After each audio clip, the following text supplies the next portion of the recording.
नमस्कार दोस्तों, जन्नत खबर के क्राइम कहानी एपिसोड में आप सभी का स्वागत है।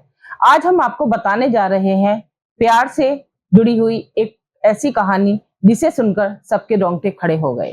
प्यार एक खूबसूरत अल्फाज है। प्यार के बिना ये जिंदगी कुछ भी नहीं है।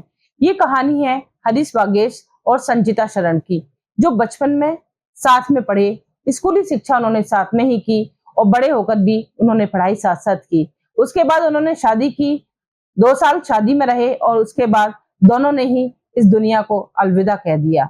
ये थी उनकी कहानी। तो आइए चलते हैं कहानी की ओर। वाराणसी में हरीश वागेश और संचिता शरण दोनों ही साथ साथ पढ़ते थे।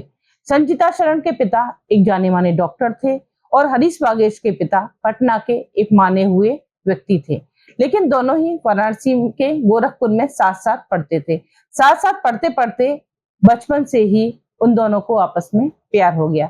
ये बचपन का प्यार ज्यों ज्यों उम्र बढ़ती गई त्यों तो और भी दृढ़ होता गया और उसमें एक ठहराव आता गया। दोनों आपस में बहुत प्यार करते थे। संचिता चाहती थी कि वो बड़े होकर मॉडलिंग और फैशन फोटोग्राफर बने। वहीं हरीश दूसरी तरफ चाहता था कि बैंकिंग में उसे एक अच्छी नौकरी मिले। दोनों ने उस पढ़ाई के बाद बॉम्बे जाकर के अपने सपनों को साकार करना चाहा। पढ़ाई के बाद दोनों ही मुंबई पहुंच गए।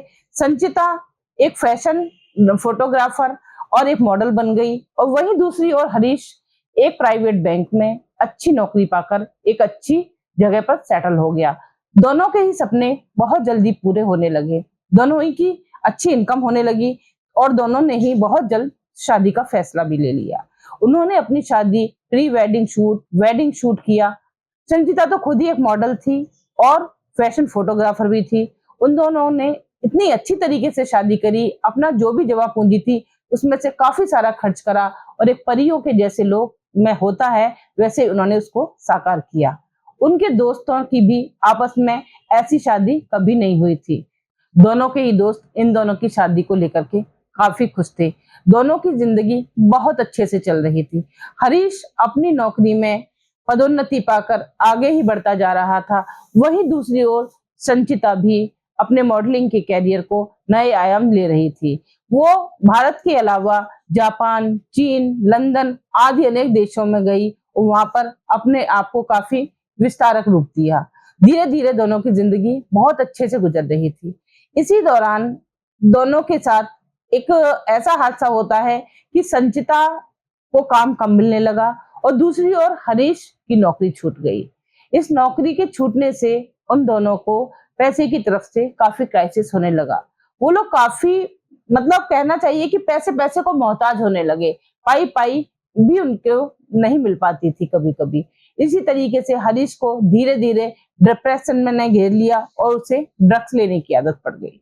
संचिता भी बीमार रहने लगी। अब दोनों ने मन में सोचा कि क्यों ना हम अपने घर वापस लौट जाएं। तो दोनों ही संचिता के घर यानी गोरखपुर पहुंच गए। हरीश अपनी ससुराल में ही संचिता के साथ रहने लगा। धीरे धीरे वो लोग काम करने की कोशिश करते लेकिन नसीब उनका साथ नहीं दे रहा था।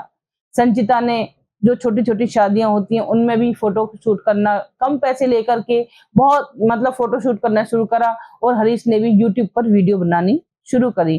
कोशिशें दोनों करते रहे लेकिन लगता था कि दोनों का ही नसीब उनका साथ नहीं दे रहा है। धीरे धीरे हरीश और भी ज्यादा डिप्रेशन में आने लगा। टाइम बीत रहा था लेकिन उन दोनों को कामयाबी नहीं मिल पा रही थी। तो एक दिन हरीश ने संचिता को बोला और उसके घर वालों को कि मैं पटना अपने पापा के पास जा रहा हूँ मिलने। तो बोले ठीक है चले जाओ। लेकिन वो पटना न जा करके वहीं सारनाथ में एक गेस्ट हाउस में कमरा लेकर रहने लगा। फिर उसने गोरखपुर में अपने रिश्तेदार के पास खबर पहुंचाई कि वो आकर के मुझसे मिल लें दूसरे दिन जब सुबह उनका रिश्तेदार उस गेस्ट हाउस में पहुंचा तो उसने नॉक किया दरवाजे को। दरवाजा नहीं खुला। उसने आवाज लगाई, कोई आवाज भी नहीं आई। बड़ा परेशान हुआ। गेस्ट हाउस वालों को बोला कि भाई ये दरवाजा नहीं खोल रहे हैं और ना कहीं कोई आवाज आ रही है। तो गेस्ट हाउस वालों ने ऊपर से रोशनदान था एक, उसमें से झांक कर देखा तो वहां पंखे से हरीश की डेड बॉडी झूल रही थी। उसकी लाश लटक रही थी। ये देख के बड़े हैरान हो गए और गेस्ट हाउस के वालों ने पुलिस बुलाई। पुलिस ने आके गेट तोड़ा। गेट तोड़कर जब डेड बॉडी को नीचे उतारा गया तो उसके कपड़े और नशे का कुछ सामान, ड्रग्स आदि वहां पर मिली, बाकी और कुछ नहीं मिला। हाँ, हरीश के पैंट की जेब से एक कागज मिला, उसमें संचिता और उसके घर वालों के नंबर नोट थे। उन फोन नंबरों से संचिता के घर पर खबर कर दी गई। ये संडे की सुबह थी जब संचिता के घर पर हरीश की सुसाइड का खबर पहुंची। सब चौंक गए और वो तो एकदम पागलों जैसी हो गई, रोने लगी, चीखने लगी, चिल्लाने लगी।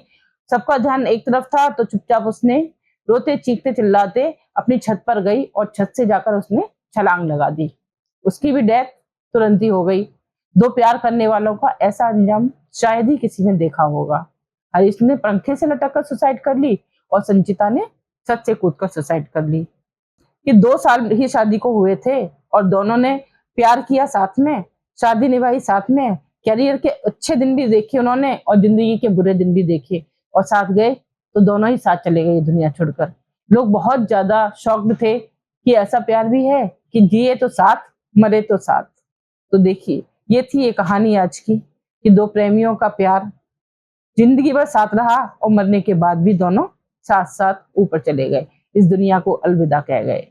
तो दोस्तों, ये थी आज की कहानी।